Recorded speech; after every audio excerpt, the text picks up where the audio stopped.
On va ouvrir notre Bible dans Osée, chapitre 4, versets 1 à 11.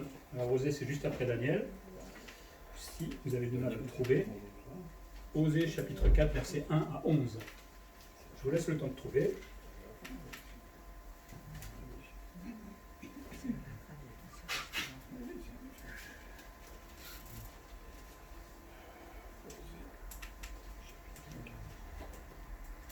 Ézéchiel, Daniel, Osée, Jérémie, alors Ésaïe, Jérémie, Lamentation, Ézéchiel, Daniel, Osée.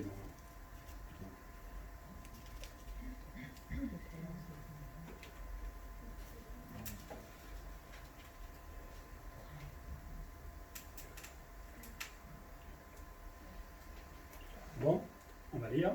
Verset 1. Écoutez la parole de l'Éternel, enfants d'Israël, car l'Éternel a un procès avec les habitants du pays, parce qu'il n'y a point de vérité, point de miséricorde, point de connaissance de Dieu dans le pays. Il n'y a que parjure et mensonge, assassinat, vol et adultère. On use de violence, on commet meurtre sur meurtre. C'est pourquoi le pays sera dans le deuil. Tous ceux qui l'habitent seront languissants, et avec eux les bêtes des champs et les oiseaux du ciel. Même les poissons de la mer disparaîtront. Et que nul ne conteste, que nul ne se livre aux reproches, car ton peuple est comme ceux qui disputent avec le sacrificateur. Tu tomberas de jour, le prophète avec toi tombera de nuit, et je détruirai ta mère. Mon peuple est détruit parce qu'il lui manque la connaissance. Puisque tu as rejeté la connaissance, je te rejetterai, et tu seras dépouillé de mon sacerdoce. Puisque tu as oublié la loi de ton Dieu, j'oublierai aussi tes enfants.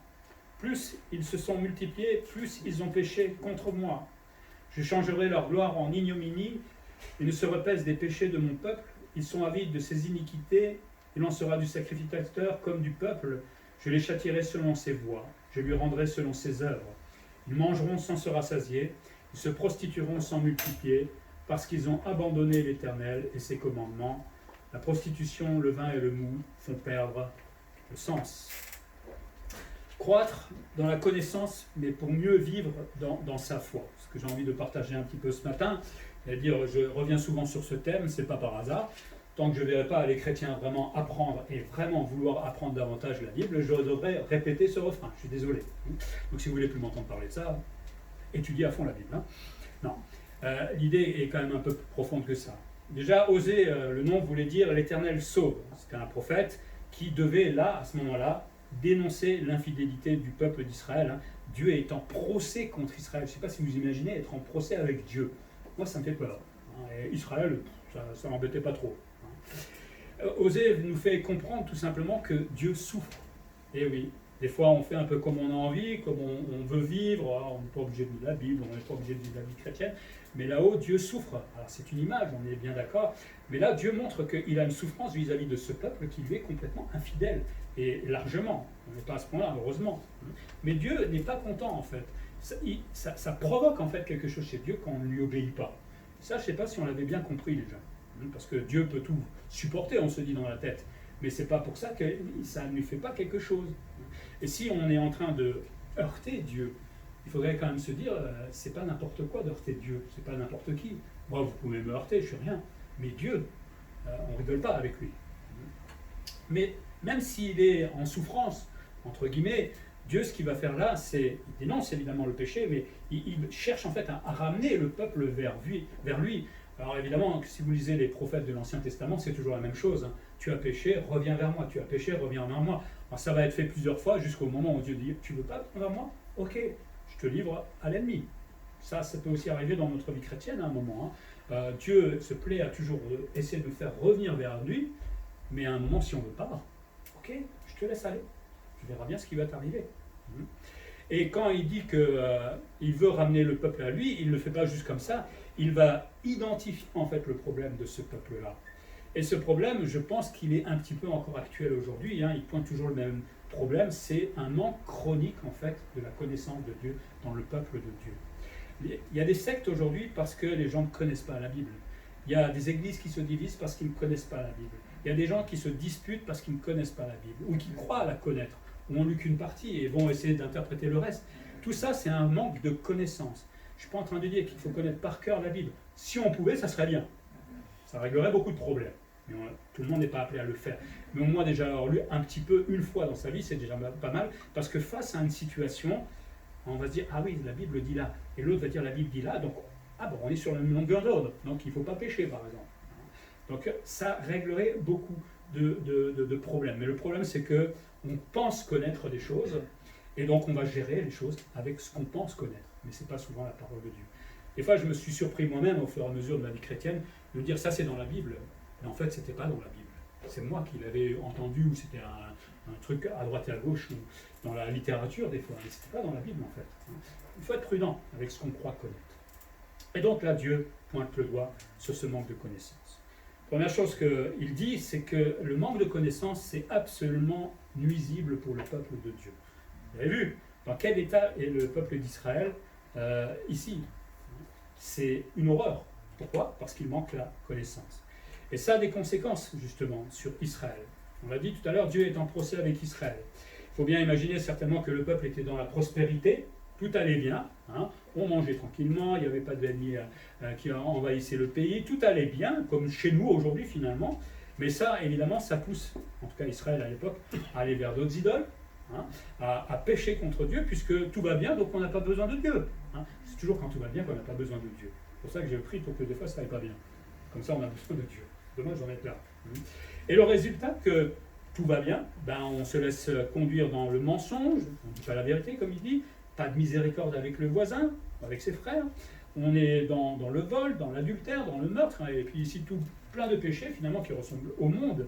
Tout ça parce que tout va bien, j'ai laissé un petit peu Dieu de côté, je suis allé vers mes idoles, et finalement, ça a des conséquences sur la vie tout simplement du peuple. Point de connaissance, dit l'Éternel, dans ce pays. Ou plutôt, moi j'ai envie de dire, ils l'ignorent, parce qu'ils ont entendu parler de l'Éternel, puis les prophètes reviennent régulièrement leur raconter ça. C'est simplement qu'à un moment, je connais, mais je mets de côté tout simplement, parce que bon, ça me fatigue. Alors on peut connaître, mais on peut aussi ignorer. Et c'est pas parce que je connais Dieu que je suis en train de faire absolument ce qu'il me demande. Mais quand on est dans cette position-là, c'est refuser de connaître Dieu. Je peux, moi en tant qu'être humain, et Dieu laisse faire, refuser de connaître Dieu ou d'apprendre à plus le connaître. On en parlera un peu plus tard. Mais le problème, c'est que ça conduit souvent au désordre. Peut-être pas pour le chrétien, encore que des fois ça peut conduire à la violence, et j'ai déjà vu ça avec des chrétiens. Ça peut conduire à être éloigné tout simplement de la vérité. Parce que je ne prends pas conscience que Dieu n'est pas d'accord avec moi, parce que je ne connais pas suffisamment Dieu, tout simplement. Et les conséquences pour Israël sont graves. Le résultat, c'est que le peuple est détruit. C'est Dieu qui regarde Israël et dit, vous êtes détruits. Le mot en hébreu signifie, vous êtes égorgés. Imaginez la situation. Vous êtes perdus, vous êtes ravagés, vous êtes dévastés. Et j'aime bien, il y a plusieurs significations. C'est le silence absolu, en fait. Le peuple est à un point, presque de non-retour, j'ai envie de dire. Parce qu'ils ont rejeté le Seigneur, tout simplement. Et la gloire d'Israël, parce que Dieu voulait mettre sa gloire en Israël, finalement va se transformer tout doucement en ignominie. Et quelques temps plus tard, ils vont être déportés par Nebuchadnezzar et vont passer 70 ans en exil. C'est dommage parce que pendant ces 70 ans, il n'y a rien qui va changer non plus. Ils vont revenir dans le pays et ils vont recommencer les mêmes choses. C'est compliqué l'homme. C'est compliqué de changer. On parlait de sanctification tout à l'heure. C'est pas évident. Alors c'est encore moins évident si on ne veut pas entendre et laisser faire Dieu dans notre vie. Il va même plus loin parce qu'il va les dépouiller de leur sacerdoce. Il y avait des sacrificateurs qui travaillaient et qui devaient être là comme des exemples normalement pour le peuple. Eux-mêmes étaient corrompus, un peu à l'époque d'Élie avec ses fils certainement. Donc il n'y avait plus d'exemples à part le pauvre petit prophète, c'est un petit prophète là, qui était face à tout le peuple et qui disait vous faites mal. Le peuple le regarde et dit t'es qui? T'es quoi? On s'en fiche de toi. Mais s'il dépouille le sacerdoce, là ça devient très grave le Seigneur. Et il dit même au verset 6, les enfants sont oubliés. Je ne sais pas exactement ce qu'il voulait dire, mais je pense que si les parents n'éduquent pas les enfants dans la foi, forcément les enfants ne vont pas aller directement à la foi. Ce n'est pas impossible ensuite. Ça, évidemment, le Seigneur appelle. Mais il y a aussi cette idée que ma façon de vivre ma foi, de montrer à mon enfant ce qu'est la vie de chrétien, l'enfant va l'imiter. Si je suis régulièrement à l'église, si je lis ma Bible qu'on a vu tout à l'heure, si j'ai une vie de prière, l'enfant le sait. Et il sait que c'est ça, vivre la foi. Si je ne le fais pas, l'enfant se dit, il est chrétien, c'est ça, les chrétiens. Bon, ok, je fais pareil, c'est-à-dire rien. Ça a un impact aussi sur les enfants. Je ne pense pas qu'en tant que parents, chrétiens surtout, on ait envie de leur montrer un tel exemple. Hélas, beaucoup de parents montrent cet exemple-là. comprenant que l'ignorance est toujours délibérée. C'est pas quelque chose qui va contre vous-même, c'est pas ma faute, Seigneur, que je ne peux pas apprendre plus de toi. C'est délibéré, c'est un choix que je fais à un moment. Quand je ne veux pas venir à l'église, personne ne vous force, c'est vous. Quand vous vous levez le matin, il n'y a personne qui vous jette du lit, non? Vous prenez votre décision, c'est la même chose. Quand je ne veux pas savoir, quand je ne veux pas étudier plus, c'est un choix personnel. Mais là, je reste responsable devant Dieu. Ça, c'est entre vous et Dieu. Moi je dis les choses, enfin, vous faites ce que vous voulez. Mais c'est Dieu un jour qui vous reprendra. Et c'est bien dommage. Vaut mieux pas en arriver là, comme le peuple. C'est aussi un effort de ne pas vouloir apprendre. Alors, des fois, on se dit, je ne suis pas intelligent, je suis pas... La Bible est à disposition pour tout le monde. On peut être inculte, on peut lire la Bible. On peut l'écouter si on ne sait pas lire aujourd'hui. C'est enregistré. C'est en braille. Vous allez me dire, vous êtes aveugle. Je vais vous trouver une solution pour la lire. De toute façon, aujourd'hui, il y a toutes les solutions pour la lire. Donc, c'est simplement que je ne peux pas faire l'effort d'apprendre un peu plus. Vous savez, il faut faire un effort pour ne pas apprendre. Mais on peut faire l'effort d'apprendre. C'est le même effort. Par contre, dans un sens, ça sera bénéfique pour moi. Mais des fois, on ne veut pas apprendre tout simplement parce que je suis plus attiré par mes idoles. Un petit coup de Facebook, là, vite fait. Le soir, après le travail, je suis fatigué. Lire la Bible, Facebook, c'est moins fatigant. On passe 1 heure dessus, généralement. On ne se rend même pas compte. Alors qu'un quart d'heure dans la Bible, ça aurait été peut-être plus bénéfique. On va dire que j'aime pas Facebook, c'est pas ça le problème, on se comprend. On a d'autres idoles, il y a plein de choses, la télé, il y a le sport, il y a un tas de choses qui des fois nous éloignent tout simplement de ce qui est en fait essentiel pour nous. On peut faire ces choses-là, mais ça ne doit pas remplacer ce qui est pour nous essentiel, lire la Bible. Dans Osée, on voit que le peuple rejette la connaissance de Dieu. Et quand je rejette la connaissance, je rejette Dieu tout simplement. On peut ne pas connaître Dieu, on peut aussi connaître Dieu qu'à moitié. Mais connaître Dieu à moitié, ça pousse quelque part à créer l'autre moitié, son propre Dieu. On se comprend. Je connais quelques parties de Dieu, je connais son visage, mais je ne connais pas le reste par exemple. Alors il faut que j'invente quelque chose pour compléter qui est Dieu. Et dans ce cas-là, je formule mon propre Dieu. Et bien souvent, c'est un Dieu sur mesure. Je ne sais pas si vous vous êtes rendu compte, les chrétiens qui sont comme ça, Dieu fait souvent les choses qui nous plaisent, curieusement. Et parfois, c'est même des péchés. Hélas. Donc, si je ne connais pas Dieu, ou si je le connais à moitié ou qu'à 3/4, je ne connais pas encore Dieu complètement. Moi, je ne vous connais pas pleinement parce que je ne vis pas avec vous tous les jours. On se connaît peut-être plus en tant que mari et femme, etc. Mais il faut une relation pour ça. Et c'est parce qu'on se voit tous les jours, parce qu'on discute, que cette relation peut naître. Mais se voir une fois par semaine, ce n'est pas la même relation avec vous. On est bien d'accord. C'est pareil avec Dieu. J'ai besoin d'avoir une relation régulière. Et ne pas connaître Dieu, c'est oublier la loi de Dieu, comme il dit au peuple. Si je suis chrétien, je dois poursuivre les commandements de Dieu, et non pas mes commandements à moi. Un chrétien a plein de commandements à lui. Tu n'iras pas à l'église dimanche parce que tu es fatigué. Ça, c'est le plus grand des commandements. Tu ne feras pas ci, tu ne liras pas ta Bible parce que, et ci, et ça. C'est des commandements qu'on se met dans la tête et qui sont agréables. C'est mieux d'être dans son lit le matin, non? Moi, j'aime bien. Enfin, je suis pas un grand dormeur, mais c'est vrai que ça ne fait pas de mal. Mais si on commence à vraiment être sincère avec nous-mêmes, on va se rendre compte qu'il y a toute une liste de petits commandements comme ça qu'on a forgés dans notre vie chrétienne et qui remplacent en fait les commandements de Dieu. À nous d'essayer de les identifier pour nous rendre compte que finalement c'est vrai. On est comme ça, hélas. On peut peut-être tirer une leçon pour nous, d'abord pour l'Église d'aujourd'hui. L'Église est tranquille en France, mais c'est la belle vie par rapport à d'autres églises dans le monde qui souffrent le martyre. Nous, en France, on est tellement bien. Vous êtes venus, il n'y a personne qui vous a embêté parce que vous êtes venus à l'église ce matin, vous avez une voiture, vous pouvez y aller tranquillement. C'est tranquille. Mais parce que c'est tranquille, et bien justement, l'église fait ça. On s'endort de plus en plus.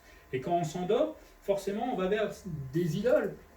Ces idoles, ce n'est pas des objets, mais c'est par exemple ce qui va prendre le temps qui est imparti à Dieu, le temps que Dieu mérite. Et dans une semaine, il a certaines heures qui sont destinées à Dieu. Ce n'est pas 1 heure le dimanche matin. J'ai envie de dire qu'il y a une bonne dizaine d'heures qui sont normalement destinées soit dans le témoignage, dans la lecture de la Bible, dans la prière, dans les réunions ici. Il y a quelques heures dans la semaine qui sont destinées au Seigneur. Mais comme tout va bien, Seigneur, tu me connais, je suis un peu paresseux, tu me pardonnes. Là, vous vous mentez à vous-même, parce que Dieu ne va pas faire cela. Il a demandé de faire autre chose. Mais attention à ne pas nous endormir. Et le problème, c'est que plus on s'endort, plus elle manque de connaissances, cette Église. Et plus elle manque de connaissances, comme on a dit au début, plus elle se fragilise, elle s'effrite, et plus elle devient facile à détruire. Quelqu'un rentre, il est un loup, il est beau, il sait bien dire les choses, il est persuasif, et il détruit l'Église. Et croyez pas que ça arrive. Ça arrive, et ça peut nous arriver aussi. Moi, je ne peux pas défendre tout le monde, mais voilà, ça existe. Ça, c'est la conséquence pour l'Église. Il y a la conséquence pour moi-même. Je suis perdu, par exemple, dans mes choix de vie. Faute de connaissances, je suis emporté à tout vent de doctrine. Je ne sais jamais qui a raison, surtout sur Internet. À un moment, on ne sait plus qui a raison vraiment. Je vis sans conviction. Et si je n'ai pas de conviction, ben je pêche, dit la Bible, quelque part. Il faut avoir des convictions. On ne peut pas avoir toutes les bonnes convictions d'un seul coup, mais c'est au fur et à mesure qu'on va se les forger. Et moi, j'étais content quand je suis allé à l'Institut biblique. Alors, tout le monde ne peut pas le faire, mais l'idée est là. C'est qu'avant, je disais à ma femme, mais je peux lire la Bible, je peux lire la Bible. Mais le fait d'avoir étudié comme cela pendant 3 ans, ça m'a forgé des convictions. Et ça fait du bien d'avoir une conviction, d'être convaincu et que vous ne pouvez pas changer cela, que Dieu dit ça et que de toute façon vous pouvez me dire tout ce que vous voulez, c'est ça la vérité. Mais on peut aussi avoir des convictions en lisant régulièrement la Bible, en étudiant, etc. Mais c'est bien d'avoir des convictions comme ça, on sait où on va dans notre vie. Généralement, on est perdu dans notre vie où on refuse un peu la connaissance, mais on va plutôt privilégier le sentimentalisme. Et oui, quand on n'a pas la doctrine, ben on fait avec ce qu'on a, avec nos sensations, avec notre pensée, avec notre éducation, avec tout ce que la société nous a appris. On va essayer de gérer le problème, mais c'est quand même mieux d'avoir une référence biblique qui me dit exactement qu'est-ce qu'il faut faire dans ce cas-là. C'est plus facile que d'essayer de bricoler un machin, et je ne suis pas sûr au bout. Le problème, c'est que si je remplace le sentimentalisme, non, si je remplace la doctrine par le sentimentalisme, alors je risque de devenir légaliste. J'exagère trop ce qui dit la Bible, je deviens dur, froid, et ça, il y en a des églises comme ça, ou l'effet inverse, parce que là, on va les accuser, ah, t'as vu les légalistes, des fois, c'est vous qui êtes laxistes, en fait, on se laisse aller, et on peut se permettre beaucoup plus que la Bible nous dit. Et quand on est ou légaliste ou laxiste, la référence, ce n'est plus Dieu, c'est moi la référence, c'est ça le problème. Et Dieu ne veut pas qu'on soit la référence, c'est la Bible la référence. Alors si j'arrive à placer la Bible dans mon cœur comme une référence, alors là, on a tout gagné. Je ne sais pas si tout le monde pourra faire ça, d'avoir toute la Bible dans son cœur, mais c'est déjà pas mal quand on essaye. Mais d'être légaliste, d'être laxiste, de se laisser le sentimentalisme, ça va avoir un impact sur ma famille, on l'a dit tout à l'heure, ça va avoir un impact sur mes enfants, sur mes amis peut-être, et voilà, les chrétiens, c'est ça que je dois suivre comme exemple. C'est dommage, parce que c'est peut-être pas des bons exemples des fois, et finalement, on va peut-être louper le coche, peut-être dans notre évangélisation, ou évangélisation dans ma famille personnelle. C'est bien dommage. Donc, cette connaissance-là, si on ne l'a pas, c'est absolument nuisible pour nous, pour l'Église, pour tous ceux qui est autour de nous. Ce manque de connaissance ne doit pas être pris à la légère. On ne parle pas de devenir théologien, on est bien d'accord, on s'entend, on n'est pas tous pasteurs, c'est pas ça le truc. Mais c'est d'aller beaucoup plus loin que là où on en est aujourd'hui, d'apprendre un peu plus.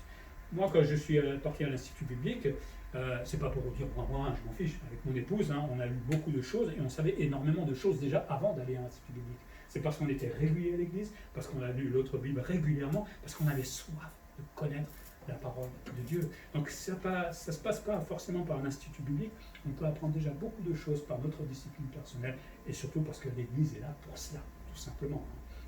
Et je vous encourage à le faire. Mais si on le prend à la légère, Satan, il se dit, toi mon coco, je vais t'avoir bientôt. Et oui, mais vous savez, quand on le prend vraiment à la légère, qu'on se dit c'est pas important, le diable, lui, il sait que c'est important. Et lui, il sait que vous devenez une proie facile. Ça paraît rigolo, mais c'est pas rigolo en fait. Regardez le peuple d'Israël, il est devenu une proie facile pour le diable, parce qu'ils ont exagéré le péché de plus en plus, et finalement, ça leur a coûté extrêmement cher. Beaucoup sont morts, la plupart ont été exilés, et sont morts là-bas en exil. Franchement, j'ai pas envie de ça, moi, dans ma vie, ni pour l'Église.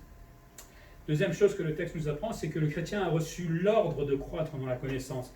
C'est un ordre. C'est quoi un ordre? Je n'ai pas l'impression qu'on ait compris. Quand votre patron vous dit Emmanuel, va travailler là, qu'est-ce que je suis fatigué, patron, aujourd'hui.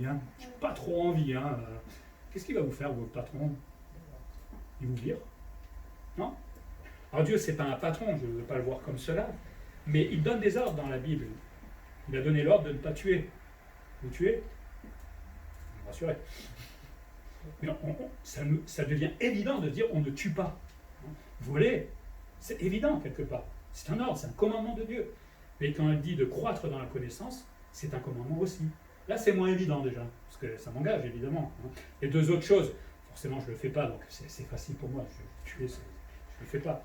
Mais croître dans la connaissance, c'est un ordre de la part de Dieu. C'est nécessaire pour notre croissance spirituelle. Colossiens 3,10 dit « Ayant revêtu l'homme nouveau qui se renouvelle... » L'homme nouveau, c'est quand je nais de nouveau.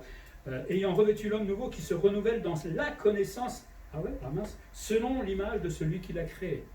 Il va se renouveler, ça veut dire qu'il y a... Maintenant, on change tous les jours un petit peu plus dans la connaissance. Pas dans autre chose, dans la connaissance. Si je suis né de nouveau, ça veut dire que je vais devoir grandir spirituellement, je vais devoir vivre cette vie de sanctification, et le but c'est d'aller vers la maturité. Bon, le vrai chrétien fait ça, mais normalement la courbe elle monte légèrement au fur et à mesure. D'accord ? C'est mon but, je n'ai pas d'autre but dans ma vie. Et évidemment pour cela, je dois passer par cette sanctification qui est donc liée à la croissance spirituelle. Quand le Seigneur peut me sanctifier, forcément il me transforme, forcément je grandis spirituellement.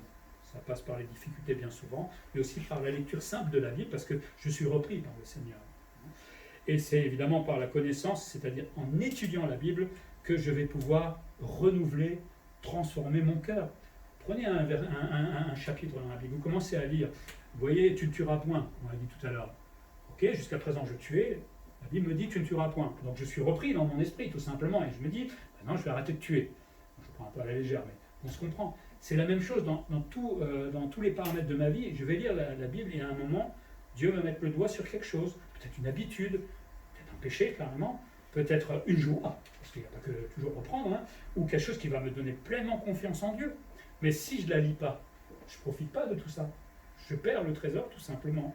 Mais en lisant, je l'étudie d'une certaine manière. Alors, il ne faut pas que lire, il faut peut-être aller un peu plus loin de l'étudier, reprendre le temps de la méditer pour comprendre et tirer en fait les bonnes vitamines qu'il y a dans la parole de Dieu. Mais pour cela, il faut que je la lise, et c'est en lisant que toutes ces choses vont se produire en fait dans ma vie, que cette transformation va pouvoir se faire dans ma vie. Le chrétien nous dit la Bible doit être remplie de la connaissance de Dieu, oui, ça fait partie de la vie chrétienne. Romains 15, 14 dit pour ce qui vous concerne, mes frères, je suis moi-même persuadé que vous êtes pleins de bonnes dispositions, remplis de toute connaissance et capables de vous exhorter les uns les autres. On voit qu'être rempli de connaissances, c'est utile pour les autres aussi, parce que je peux vous exhorter. Ça ne va pas, mon frère, ma sœur ? Peut-être tu as besoin d'un verset, et je sais où il se trouve, et je peux te le lire. Ou alors je me souviens d'un verset, je peux le citer par cœur peut-être. Je ne suis pas fort en mémoire, je le précise tout de suite.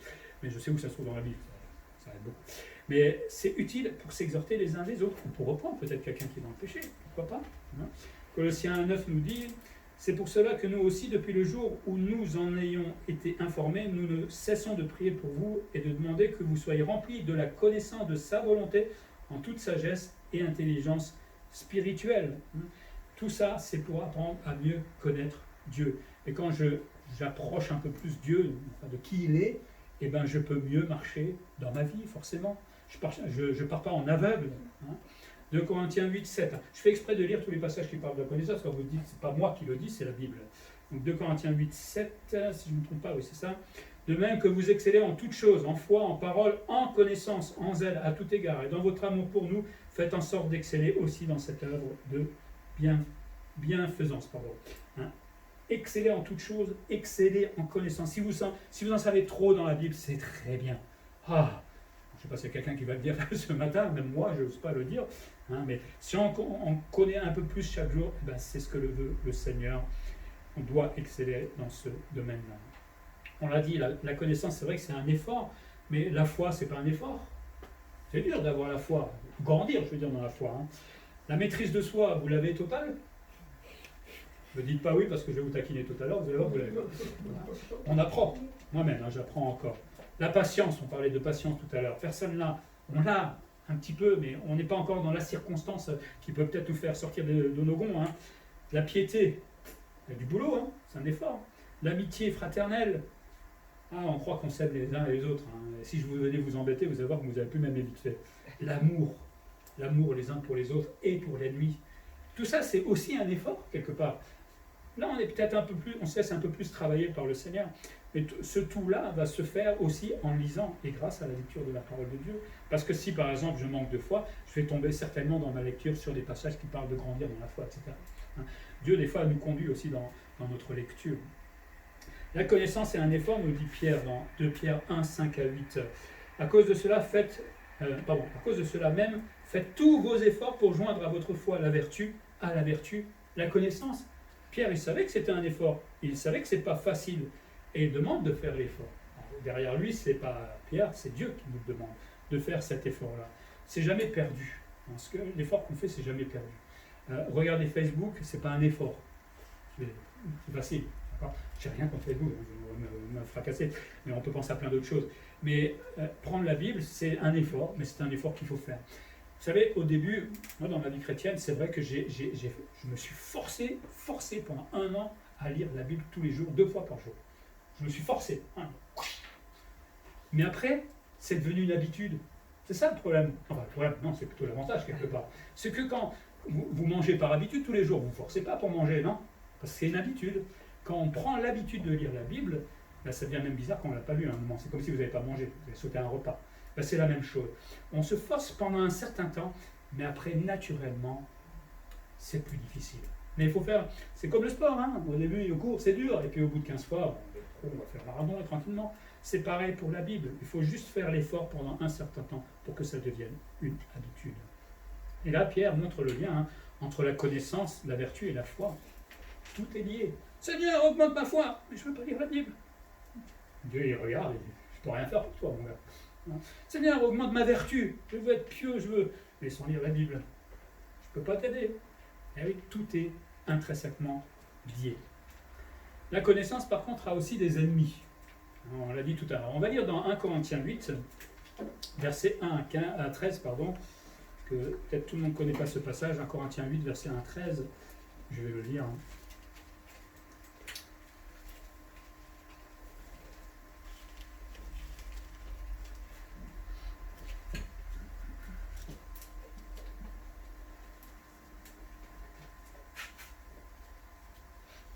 Pour ce qui concerne les viandes sacrifiées aux idoles, nous savons que nous avons tous la connaissance.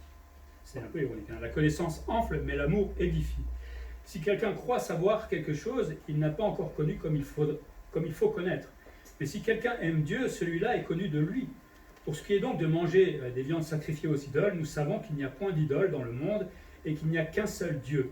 Car s'il est des êtres qui sont appelés dieux, soit dans le ciel, soit sur la terre, comme il existe réellement plusieurs dieux et plusieurs seigneurs, néanmoins pour nous, il n'y a qu'un seul Dieu, le Père de ceux qui viennent toutes choses et pour qui nous sommes, et un seul Seigneur, Jésus-Christ, par qui nous sommes toutes choses et par qui nous sommes. Mais cette connaissance n'est pas chez tous. Quelques-uns, d'après la manière dont ils envisagent encore l'idole, mangent de cette viande comme étant sacrifiée aux idoles, et leur conscience qui est faible en est souillée. Ce n'est pas un aliment qui nous rapproche de Dieu. Si nous en mangeons, nous n'avons rien de plus. Si nous n'en mangeons pas, nous n'avons rien de moins. Prenez garde toutefois que votre liberté, ceux qui ont la vraie connaissance, ne devienne une pierre d'achoppement pour les faibles, qui ont une mauvaise connaissance, ou qui croient avoir une connaissance. Car si quelqu'un te voit, toi qui as de la connaissance, assis à table, dans un temple d'idole, sa conscience à lui qui est faible, ne le portera-t-elle pas à manger des viandes sacrifiées aux idoles? Et ainsi le faible périra par la connaissance, par ta connaissance, le frère pour lequel Christ est mort. En péchant de la sorte contre les frères et en blessant leur conscience faible, vous péchez contre Christ. C'est pourquoi si un aliment scandalise mon frère, je ne mangerai jamais de viande afin de ne pas scandaliser mon frère. Il y a des jeunes chrétiens, bien souvent, qui débutent dans leur vie chrétienne et qui, peut-être, à l'époque, dès qu'ils voyaient une idole, ils essayaient de ne pas y toucher parce que pour eux, c'était grave si on l'avait offert à des faux dieux. Paul répond que de toute façon, il n'y a pas d'autre Dieu, donc on ne peut pas le sacrifier à d'autres dieux. C'est impossible. Mais la conscience était faible. Mais moi, en tant que chrétien mature, à peu près mature, qui sait que finalement, on peut le manger, je dois faire attention de ne pas blesser justement cette personne qui est faible-là. Parce que s'il me voit faire ces choses-là, moi je le fais en pleine connaissance, en sachant que ce n'est pas un péché, mais si l'autre chute à cause de moi, là ça devient un péché. Donc on voit qu'il y a des gens qui peuvent avoir une bonne connaissance de la Bible, mais il y a aussi ceux qui pensent croire, savoir, ou qui se satisfaisent simplement de ce qu'ils savent. C'est le même groupe, j'ai envie de dire. Et souvent, nous agissons avec peu de connaissances, un peu comme ces chrétiens à ce moment-là qui, face à l'idole, avaient peur. Ils manquaient de connaissances. Mais on voit qu'ils se font tromper. Alors, il faut un temps de croissance, on est d'accord, il faut le temps qu'on apprenne, on est bien. Mais si ça dure, ça c'est un petit problème aussi à un moment. Je pense que ces chrétiens, à un moment, vont comprendre que l'idole n'existait pas et qu'ils pouvaient le manger de toute façon. Mais voilà, on peut rester dans cette position toute notre vie. Et le problème, c'est que d'avoir une demi-connaissance ou une connaissance partielle, ça fausse, et vous voyez ce que ça fait ce que ça produit chez le chrétien, ça fausse, et c'est ces gens-là qui étaient enflés d'orgueil, qui disaient, nous on connaît, alors tais-toi Paul. Parce que Paul, à un moment, disait, dégage, parce que tu connais rien. Voilà, une demi-connaissance peut même nous enfler en faisant croire que nous on sait tout, et l'autre qui a la vraie connaissance ne sait rien. C'est triste quand on en arrive là. Le deuxième ennemi, c'est de savoir, mais de ne pas aimer. Il y a des gens qui ont une connaissance de la Bible, mais qui sont froids, légalistes, durs. Quelqu'un a fait quelque chose de mal, discipline, dehors de l'église. Et t'as jamais péché, t'as jamais fait quelque chose de mal, toi, pour être comme ça. Et ça existe, ne croyez pas que j'exagère là. Mais là, c'est évidemment une connaissance que l'on a, mais qui va devenir une forme d'occasion de chute pour les autres. Vous savez, j'ai vu, hélas, des gens qui ont réagi de cette manière-là avec quelqu'un, hélas, dans l'église, la personne n'est pas revenue. Parce qu'elle était dans son péché, et il faut du temps pour changer. Elle venait juste d'arriver à l'église, on peut lui demander de changer tout d'un coup. Je ne sais même pas si elle était convertie, mais on ne va pas demander à quelqu'un qui n'est peut-être pas converti de faire ce que nous, en tant que convertis, on fait. La personne, évidemment, quand on lui crie dessus, elle dit ouais, c'est ça, chrétien, dégage, moi je m'en vais, j'ai pas envie de ça. Voilà, on a perdu une occasion de conduire quelqu'un peut-être à Christ. Dieu l'amènera certainement ailleurs. Mais on peut devenir une occasion de chute comme cela. Et celui qui est faible ou qui croit savoir, justement, risque de périr par notre manque de tact et d'amour. Alors, ne soyons pas légalistes, ne soyons pas laxistes, mais ne soyons pas non plus légalistes. Le troisième ennemi, on l'avait déjà dit tout à l'heure, c'est l'ennemi extérieur, qu'on néglige trop souvent. Je ne suis pas un parano du diable, je ne suis pas en train de regarder à droite, mais je sais qu'il existe, la Bible nous le dit, il rôde comme un lion rugissant. Ce n'est pas un petit matou qui vient de temps en temps boire du lait, il est là pour nous bouffer, excusez-moi le terme. Satan, lui, tous les jours, j'ai envie de dire, il prie pour que les chrétiens, aujourd'hui, l'Église, de grandir. Pourvu qu'ils ne lisent pas leur Bible aujourd'hui, pourvu qu'ils n'aillent pas à l'église, pourvu qu'ils n'aient pas envie, qu'ils prennent pas ça, qu'ils prennent ça à la légère. Parce que lui, il se dit que s'ils le font, je vais pouvoir les diviser. Prochaine dispute, il y aura un manque d'amour les uns vis-à-vis des autres, il y aura un manque de pardon, et hop, voilà, j'ai détruit peut-être 2 familles, 2 amis, je sais pas, mais j'ai réussi mon coup, parce qu'on manque de connaissances. Et après, lui, il s'amuse à détruire complètement l'église. Il va exploiter notre paresse aussi, je suis fatigué.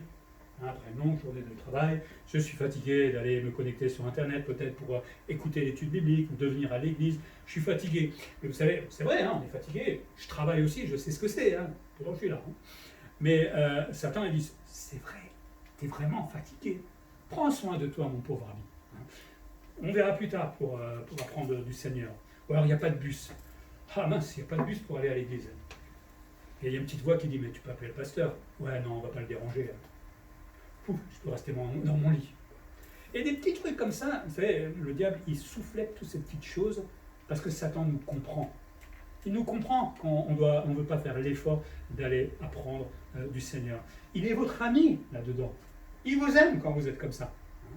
Mais c'est quand même triste de se dire que je suis aimé de Satan quand j'agis comme ça. Hélas. Et puis aujourd'hui, il exploite évidemment Internet, mélange des doctrines, et là, ça va venir le grand problème avec ce corona, c'est que la facilité d'être derrière l'écran plutôt que de venir à l'église.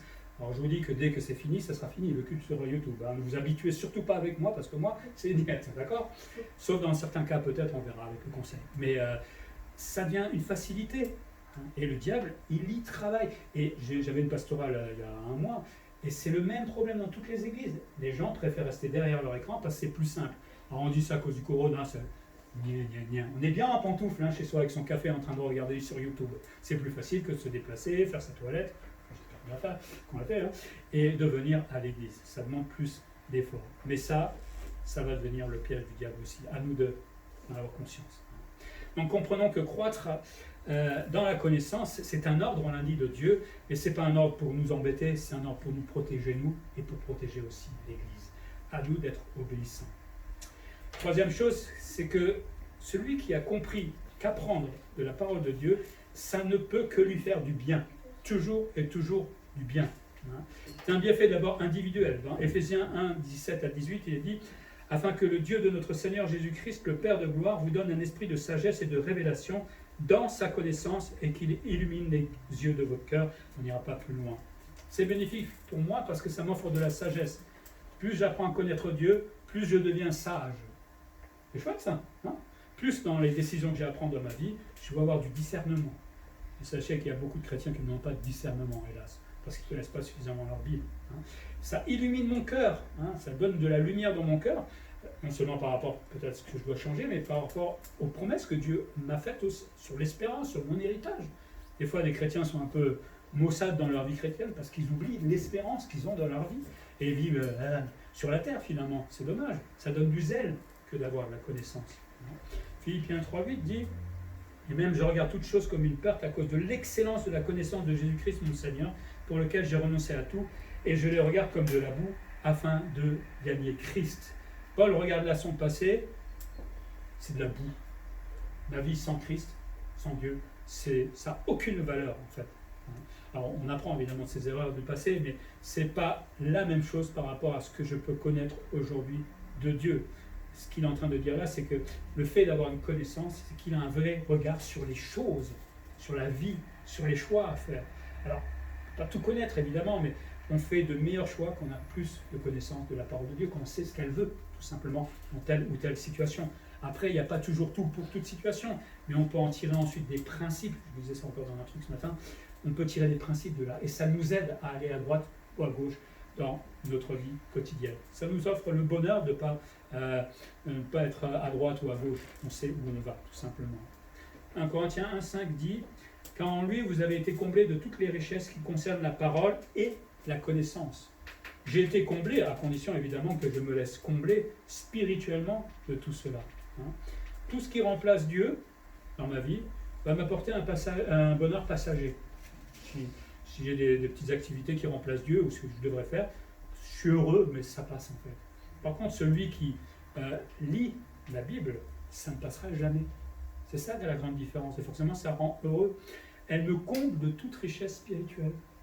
Facebook ne pourra jamais faire ça dans ma vie. Sauf si je lis, je regarde un message peut-être. Comme ça, je vais combiner les deux.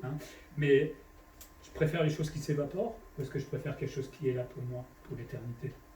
Chacun voit.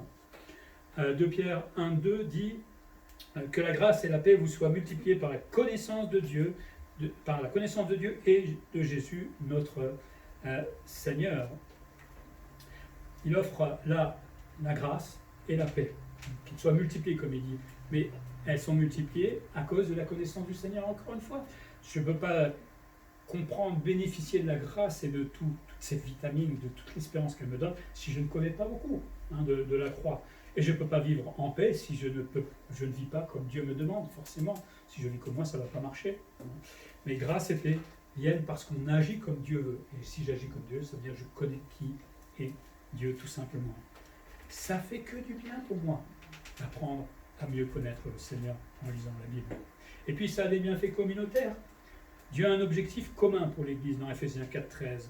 Jusqu'à ce que le pasteur soit parvenu à l'unité de la foi. Non, pardon, j'ai mal écrire.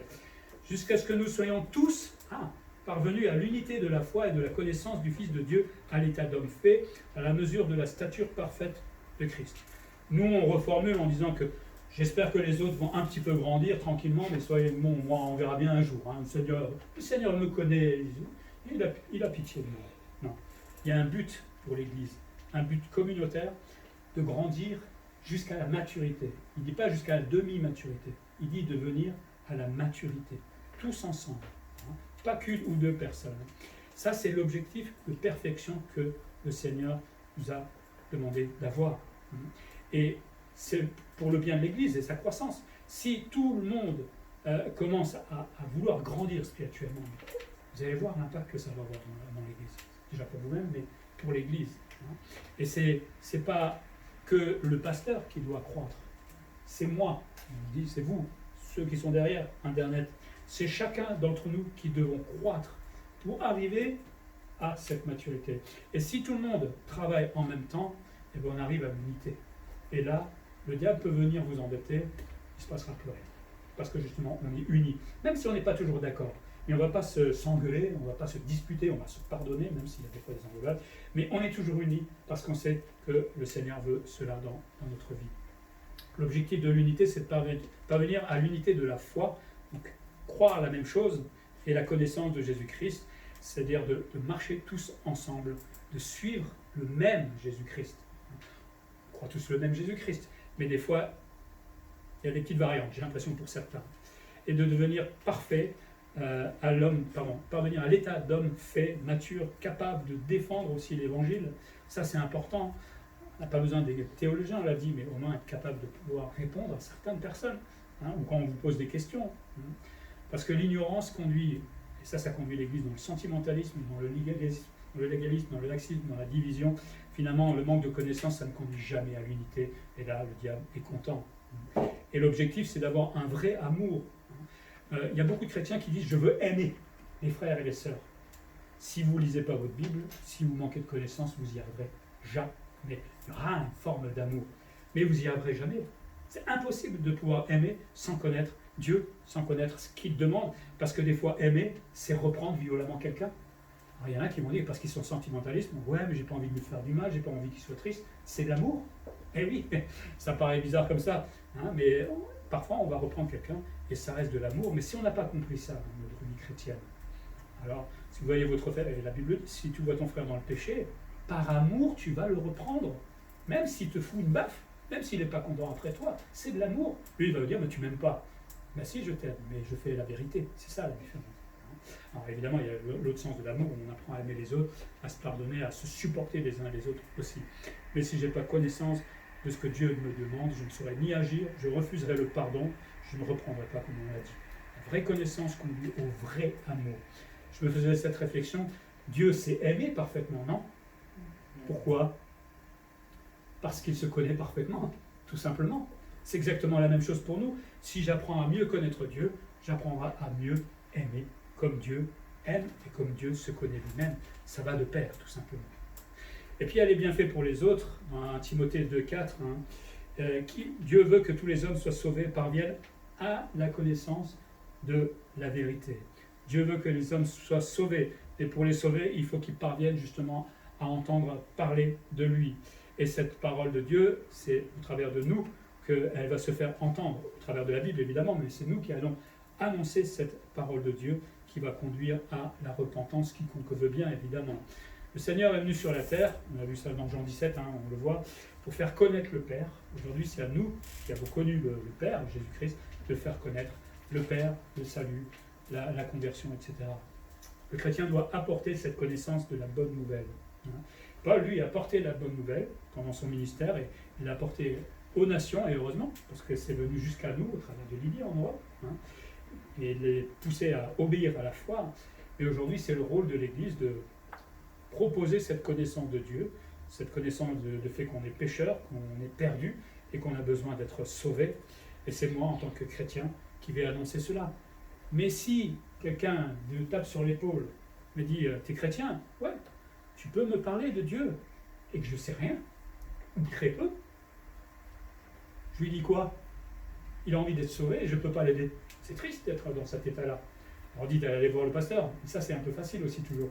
Je peux aussi moi à un moment connaître quelques versets, partager ma foi avec une personne qui pose la question. Et dans ce cas-là, au moins ça sera utile. Et c'est là on se rend compte que connaître la Bible c'est très utile. Parce que quand vous verrez cette personne se convertir, tous mes efforts ont été utiles pour. Évidemment c'est Dieu qui sauve quelque part, mais j'étais un peu l'instrument dans ce travail-là. Et ça me réjouit de pouvoir amener quelqu'un à Christ. La connaissance donc fait toujours du bien aux chrétiens individuellement, à l'Église, et on l'a vu, ça peut même conduire à sauver les âmes. Pour terminer, Osée l'a dit gravement, parce qu'on le dit peut-être un peu vite fait, sans connaissance, le peuple est chaos, détruit, foutu, on ne peut rien faire avec. D'accord? C'est le silence, comme un cœur qui s'éteint, j'ai envie de dire. Ouais, mais pasteur, nous, on a une vie, hein, un travail, une famille, c'est bien tout ce que tu nous dis, mais on s'en fiche un petit peu, quoi, parce que c'est ton boulot. Ok, mais c'est vraiment ignorer le danger en tout ça. On ignore le danger. Et je crois surtout que ces chrétiens-là qui réagissent comme cela, peut-être j'exagère, mais même à demi, c'est déjà grave, c'est qu'ils n'ont pas compris leur vocation. C'est pas que le pasteur qui a une vocation dans la Bible. Tout le monde a une vocation. On a été mis à part pour Christ. On l'avait vu, on est esclave de Christ. On est appelé à obéir à ses ordres. Je suis soldat de Christ. Je suis censé le suivre et dire que je m'en fiche un petit peu, c'est grave vis-à-vis de mon Seigneur. Ou si je fais semblant un peu d'ignorer tout cela, ou si je minimise un peu ces choses-là, je suis en train de me confronter à mon Seigneur. Et là, c'est bien triste de vivre dans cet état-là. La Bible nous dit de croire dans la connaissance. On l'a dit, c'est un ordre comme ne pas tuer. Ça reste un ordre. Si je refuse de croire dans la connaissance, je pêche. Ça, on ne s'est peut-être jamais dit. Peut-être qu'à force de dire, oh, ben, j'ai pas besoin de grandir, je pêche. Chaque fois que je fais le fainéant, le paresseux, je pêche. On n'a jamais demandé pardon, Seigneur, parce que je ne grandis pas suffisamment avec toi. Hein. Je ne sais pas si ça vous est déjà arrivé. Il faut y penser. Hein. Mais, ok, je pêche, je ne prends pas garde, mais à un moment, Dieu va me bloquer. Hein. Il bloque. Et là, il va vite nous faire comprendre les choses. Le Seigneur a mis des moyens pour croître dans la connaissance. Il y a sa parole, il y a l'Église, il y a des pasteurs docteurs, comme nous dit la Bible. Il y a d'autres chrétiens qui sont bien avancés, qui peuvent aussi aider, hein, je ne dis pas le contraire, loin de là. Il y a des outils sur Internet, on a des Bibles en logiciel. Avant, quand Luther devait chercher dans le grec un mot, il passait toute la journée à lire. Moi, je fais clic, je l'ai. C'est génial, non? Ah oui, mais on a tellement de choses qui nous permettent aujourd'hui de croître. Il y a des études qui sont faites pour cela. Comment on peut dire, je ne sais pas comment faire, tout est là. On n'a pas d'excuses. Hein. La connaissance est vitale pour moi, il faut que je comprenne, pour moi, pour l'Église et pour tous ceux qui cherchent le salut. Cessons de fuir la vérité, parce que bien souvent nous la fuyons, plutôt que de vivre comme des bébés, comme dit dans l'Épître aux Hébreux, hein, à manger encore du lait, à boire du lait plutôt. Hein. Allons manger un peu du steak. C'est bientôt midi, c'est peut-être pour ça que j'en parle. Mais allons un peu manger même des choses qui sont compliquées peut-être à comprendre. Pas tous la même intelligence, mais on peut comprendre des choses. Ça, c'est pas... Et surtout que le Seigneur, des fois, illumine notre cœur de cela. Allons un peu manger du steak cette semaine, hein, dans la Bible. Et vous allez voir que ça fait du bien d'avoir ces vitamines d'un steak. Parce que ce que le Seigneur veut, c'est qu'on devienne mature. Mais sans la parole de Dieu, ça n'arrivera jamais. Que le Seigneur nous aide dans ce domaine de la croissance et de la connaissance de Dieu. Prions. Seigneur, merci pour ta parole qui est la vérité, l'unique vérité, qui sont tes mots, qui sont tes vérités, qui impactent forcément notre cœur, parce que nous, on était loin de toi, qui nous reprennent, qui nous dérangent, oui, c'est vrai. Nous l'avons accepté et nous sommes repentis de nos péchés, Seigneur, et aujourd'hui, en tant que chrétien, tu nous donnes l'ordre, tu intimes cet ordre de croître dans cette connaissance, Seigneur. Ce n'est pas que pour une ou plusieurs personnes, c'est pour tous ceux qui écoutent aujourd'hui. Dans le monde, Seigneur, moi qui suis devenu chrétien, certainement qu'on doit te demander pardon pour notre paresse, peut-être par le manque de vigilance, peut-être par ma paresse, par mes excuses. Il y a tellement de choses qui me freinent. Seigneur, que nous puissions jeter ce péché de ne pas vouloir grandir et de commencer à nous y mettre, à être un peu plus fréquemment dans ta parole, à prendre le temps peut-être de l'étudier. Et, tant pis pour d'autres activités qui ne sont pas vraiment utiles. Ça, c'est utile pour mon âme. Aide-moi à être un peu plus disponible pour les études bibliques. Je peux réarranger mon emploi du temps. Tout le monde peut le faire, Seigneur, ce n'est pas impossible. Aide-moi si c'est un moment difficile. Aide-moi à être plus fréquemment à l'église aussi, c'est-à-dire apprends-moi à avoir une vie de prière. Apprends-moi tout simplement à grandir, à te faire plaisir dans le fait que je suis en train de t'obéir, Seigneur. Et tout doucement, dans cette connaissance, Seigneur, que évidemment on n'enfle pas. Bien souvent on n'enfle parce qu'on ne connaît pas. Mais si nous connaissons de plus en plus, Seigneur, que ce soit utile pour soit aider les nouveaux chrétiens, mais aussi peut-être pour tout simplement témoigner à ceux qui ne te connaissent pas. Aide-nous à devenir matures, Seigneur, pour ta gloire. En Jésus-Christ. Amen.